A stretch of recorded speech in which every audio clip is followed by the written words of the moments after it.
What is machine learning? In this video, we will try to define what it is and also try to give you a sense of when you want to use machine learning.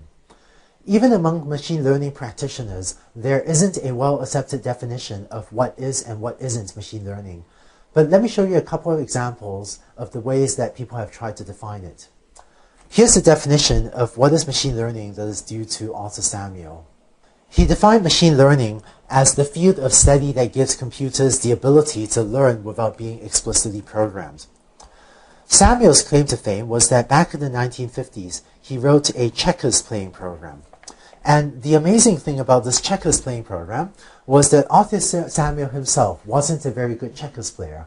But what he did was he had the program play tens of thousands of games against itself. And by watching what sorts of board positions tended to lead to wins and what sort of board positions tended to lead to losses, the checkers playing program learned over time what are good board positions and what are bad board positions, and eventually learned to play checkers better than Arthur Samuel himself was able to. This was a remarkable result. Arthur Samuel himself turned out not to be a very good checkers player, but because a computer has the patience to play tens of thousands of games against itself, no human has the patience to play that many games. By doing this, the computer was able to get so much checkers playing experience that it eventually became a better checkers player than Arthur Samuel himself. This is a somewhat informal definition and an older one. Here's a slightly more recent definition by Tom Mitchell, who's a friend out in Carnegie Mellon. So Tom defines machine learning by saying that a well-posed learning problem is defined as follows. He says, a computer program is said to learn from experience E with respect to some task T and some performance measure P, if its performance on T as measured by P improves with experience E. I actually think he came up with this definition just to make it rhyme. For the checkers playing examples, the experience E would be the experience of having the program play tens of thousands of games against itself. The task T would be the task of playing checkers, and the performance measure P would be the probability that it wins the next game of checkers against some new opponent. Throughout these videos, besides me trying to teach you stuff, I'll occasionally ask you a question to make sure you understand the content. Here's one. On top is a definition of machine learning by Tom Mitchell. Let's say your email program watches which emails you do or do not flag as spam. So in an email client like this, you might click this spam button to report some email as spam, but not other emails. And based on which emails you mark as spam, say your email program learns better how to filter spam email. What is the task T in this setting? In a few seconds, the video will pause, and when it does so, you can use your mouse to select one of these four radio buttons to let me know which of these four you think is the right answer to this question. So hopefully you got that this is the right answer. Classifying emails is a task T. In fact, this definition defines a task T, a performance measure P, and this experience E. And so watching you label emails as spam or not spam, this would be the experience E, and the fraction of emails correctly classified, that might be our performance measure P. And so our task performance on the task, our system's performance on the task T on the performance measure P will improve after the experience E. In this class, I hope to teach you about various different types of learning algorithms. There are several different types of learning algorithms. The main two types are what we call supervised learning and unsupervised learning.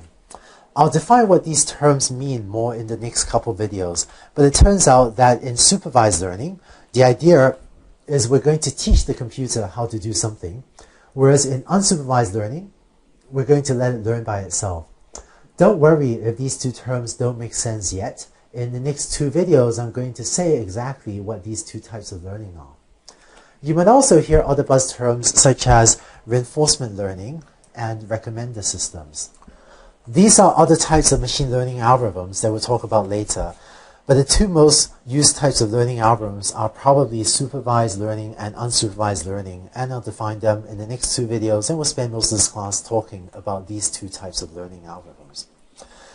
It turns out one of the other things we'll spend a lot of time on in this class is practical advice for applying learning algorithms.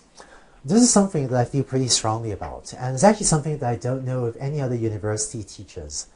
Teaching about learning algorithms is like giving a set of tools, and equally important or more important than giving you the tools is to teach you how to apply these tools. I like to make an analogy to learning to become a carpenter. Imagine that someone is teaching you how to be a carpenter, and they say, here's a hammer, here's a screwdriver, here's a saw, good luck. Well, that's no good, right? You have all these tools, but the more important thing is to learn how to use these tools properly. There's a huge difference between people that know how to use these machine learning algorithms versus people that don't know how to use these tools well. Here in Silicon Valley, when I live, when I go visit different companies, even at the top Silicon Valley companies, very often I see people trying to apply machine learning algorithms to some problem, and sometimes they'll have been going at it for 6 months. But sometimes when I look at what they're doing, I say, you know, I could have told them, like, gee, I could have told you 6 months ago that you should be taking your learning algorithm and applying it in like this slightly modified way, and your chance of success would have been much higher. So what we're going to do in this class is actually spend a lot of time talking about how, if you're actually trying to develop a machine learning system, how to make those best practices type decisions about the way in which you build your system, so that when you apply a learning algorithm, you're less likely to end up one of those people who end up pursuing some path for 6 months that, you know, someone else could have figured out just wasn't going to work at all, and it's just a waste of time for 6 months. So I'm actually going to spend a lot of time teaching you those sorts of best practices in machine learning and AI, and how to get this stuff to work, and how we do it, or how the best people do it in Silicon Valley and around the world. I hope to make you one of the best people at knowing how to design and build serious machine learning and AI systems. So that's machine learning, and these are the main topics I hope to teach. In the next video, I'm going to define what is supervised learning, and after that, what is unsupervised learning, and also start to talk about when you will use each of them.